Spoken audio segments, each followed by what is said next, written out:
Reels वाली बहू। प्रज्ञा को रील्स बनाने का बड़ा ही क्रेज है और वो दिन भर रील्स बनाती रहती है, खाते पीते घूमते फिरते घर में कॉलेज में। रील्स बनाने के कारण प्रज्ञा पूरे कॉलेज में हाईलाइटेड है।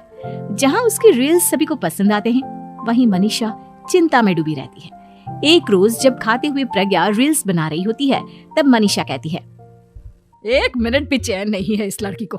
ये नहीं कि खाना तो आराम से खा ले, लेकिन नहीं, अरे थोड़ी देर रील्स नहीं बनाओगी तो आसमान नहीं टूट पड़ेगा। अरे मम्मी, इसी को तो कहते हैं डिटर्मिनेशन। तुम नहीं समझोगी ये सब। भगवान, इस लड़की को सद्बुद्धि दे। जब देखो तब टेढ़ा बाका मुंह बनाती रहती है। मनीषा की बात का प्रज्ञा पर जरा भी असर नहीं होता और वो खाते खाते रील्स बनाती रहती है। दिन बीतने लगते हैं और देखते देखते प्रज्ञा का कॉलेज भी खत्म हो जाता है। आए दिन कोई ना कोई मनीषा को प्रज्ञा की शादी करवाने का सुझाव दे जाता है। सब ठीक ही कहते हैं, प्रज्ञा की शादी कर देनी चाहिए। अपने घर के काम काज में व्यस्त हो जाएगी तो खुद ही ये रील्स और नाच गाना बंद हो जाएगा। मनीषा और प्रेम प्रज्ञा के लिए एक अच्छा लड़का ढूंढने लगते हैं और तभी विकी का रिश्ता प्रज्ञा के लिए आता है, जिसने प्रज्ञा को उसकी रील्स देखकर पसंद कर लिया था। अगले दिन विकी अपने माता पिता के साथ प्रज्ञा के घर पहुंच जाता है और प्रज्ञा साड़ी पहने हाथों में चाय की ट्रे लिए उनके सामने आती है। जब विकी को पसंद है तो हमें भी बहू पसंद है। बहन जी, आप बारात की तैयारी कीजिए। एक बार लड़का लड़की अकेले में बात कर ले तो अच्छा रहेगा। हाँ हाँ, क्यों नहीं। मनीषा विकी को प्रज्ञा के कमरे में भेजती है, जहाँ प्रज्ञा पहले से ही रील्स बना रही होती है। तभी विकी कहता है, आ गए आपके साजन जी। हमारे साथ ये रील्स कंप्लीट करती तो और भी अच्छा रहता। अच्छा जी, अब आ ही गए हैं तो बना ही लेती हूँ आपके साथ। दोनों मिलकर रील्स बनाते हैं। जब वी मीट और तुरंत पोस्ट भी कर देते हैं। फिर विकी कहता है, जब आप साड़ी में चाय लेकर आए तब मुझे लगा कि कहीं मैं गलत घर में तो नहीं आ गया। अब सही है। दोनों की शादी पक्की हो जाती है और शादी के दिन भी प्रज्ञा रील्स बनाने से चूकती नहीं। यहाँ तक कि बारात के समय भी नाचते हुए रील्स बनाती है। सभी लोग प्रज्ञा की तारीफ के पुल बांध देते हैं और प्रज्ञा नाचती गाती अपने ससुराल चली जाती है। सब कुछ अच्छा चल रहा होता है। प्रज्ञा यहाँ भी दिन भर हर चीज की रील्स बनाती रहती है। लेकिन कुछ दिनों के बाद जब सुनीता कहती है, बहू, ये रील्स के साथ साथ कुछ काम भी कर लिया करो। वैसे तुझे और क्या क्या बनाना आता है? मम्मी जी, वैसे तो सब कहते हैं कि मैं सब कुछ अच्छा बनाती हूँ, लेकिन मुझे लगता है कि मैं मैगी अच्छा बना लेती हूँ। हाँ, कॉफी भी अच्छा बना लेती हूँ और मुंह तो सबसे अच्छा बना लेती हूँ। हैं? अच्छा अच्छा।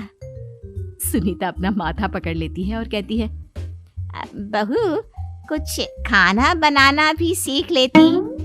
मम्मी जी, मैं लंबी प्लानिंग कर रही हूँ। जल्दी ही मैं इतनी फेमस हो जाऊंगी कि मुझे पैसे मिलने लगेंगे। हम दोनों सास बहू राज करेंगे, राज।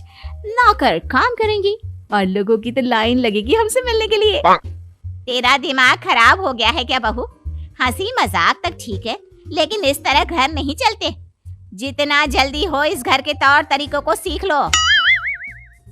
प्रज्ञा मुंह घुमाकर चली जाती है और तुरंत उसी वक्त एक रील बनाती है। ये देख सुनीता का गुस्सा 7वें आसमान पर चला जाता है और विक्की के घर आती ही सुनीता उसे सब कुछ बताती है। विक्की भी अब प्रज्ञा की इन हरकतों से परेशान हो जाता है। तुम टेंशन मत लो मम्मा, मैं देख लूंगा। विक्की कमरे में जाता है तो देखता है कि प्रज्ञा रील्स बना रही है। विक्की बड़े ही प्यार से प्रज्ञा से कहता है, प्रज्ञा, इन सब के लिए मैं तुम्हें मना नहीं कर रहा हूँ, लेकिन फिर भी हर वक्त तो ये अच्छा नहीं लगता ना। समझने की कोशिश करो, मुझे भी तुम्हारा थोड़ा वक्त चाहिए। मैं जब ऑफिस से आता हूँ तो मुझे समय देने की जगह इसी में लगे रहते हो। तुम ज्यादा ही सोच रहे हो। तुम भी मेरे साथ रील्स बनाओ ना, तुम्हें भी बहुत अच्छा लगेगा। तुम्हें इज्जत से कोई बात समझ में नहीं आती क्या? दिमाग खराब हो गया है तुम्हारा इस चकाचौंध से। अगर तुमने अपना रवैया नहीं बदला तो मैं तुमसे दूर चला जाऊंगा। तुम ही रिश्ता लेकर आए थे, मुझे लड़कों की कमी नहीं थी और ना आज है। विकी दरवाजा पटक कर चला जाता है। धीरे धीरे विकी प्रज्ञा से दूर होता जाता है। एक रोज मनीषा प्रज्ञा के ससुराल उससे मिलने जाती है। तब सुनीता उससे कहती है, बहन जी, अब आई हैं तो कुछ दिन यहाँ रहकर जाइएगा, आप ही का घर है। हाँ मम्मी, बहुत दिन हो गए तुम्हारे साथ एक भी रील नहीं बनाई मैंने। प्रज्ञा तुरंत अपने फोन में रील्स ऑन कर लेती है। ये सब मुझसे नहीं होगा। तेरा ये भूत अभी तक नहीं उतरा क्या? बहन जी, आप कुछ कहती नहीं क्या इसे? जब आप ही कुछ नहीं कर पाई तो मैं कर ही क्या सकती हूँ। सास तो वैसी ही बदनाम है। शाम को घर की लाइट चली जाती है और मनीषा प्रज्ञा से कहती है, मेरे घुटनों में बहुत दर्द हो रहा है, तू लाइट का कुछ इंतजाम करना बेटा। अच्छा, कैंडल जला देती हूँ मम्मा। प्रज्ञा गाते हुए कैंडल जलाती है और खिड़की के पर्दे के पास रख देती है। मनीषा, जिसे बहुत दर्द हो रहा है, वो सो जाती है और प्रज्ञा हमेशा की तरह अपने रील्स में लग जाती है।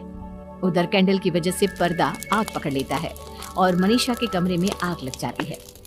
बचाओ, कोई है, बचाओ।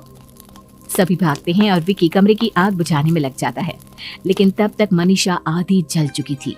मनीषा की हालत देख प्रज्ञा रोने लगती है। विकी मनीषा को तुरंत हॉस्पिटल ले जाता है और उसे एडमिट कराता है। विकी प्रज्ञा से कहता है, देख लिया ना, तुम्हारे इस नाच गाने की वजह से आज तुम्हारी माँ की जान जाते जाते रह गई।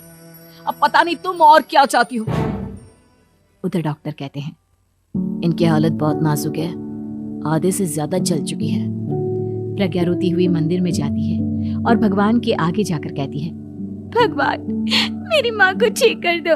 मैं कसम खाती हूँ, हाथ से ये रील्स बनाना छोड़ दूंगी। बस मुझे मेरी माँ वापस मिल जाए।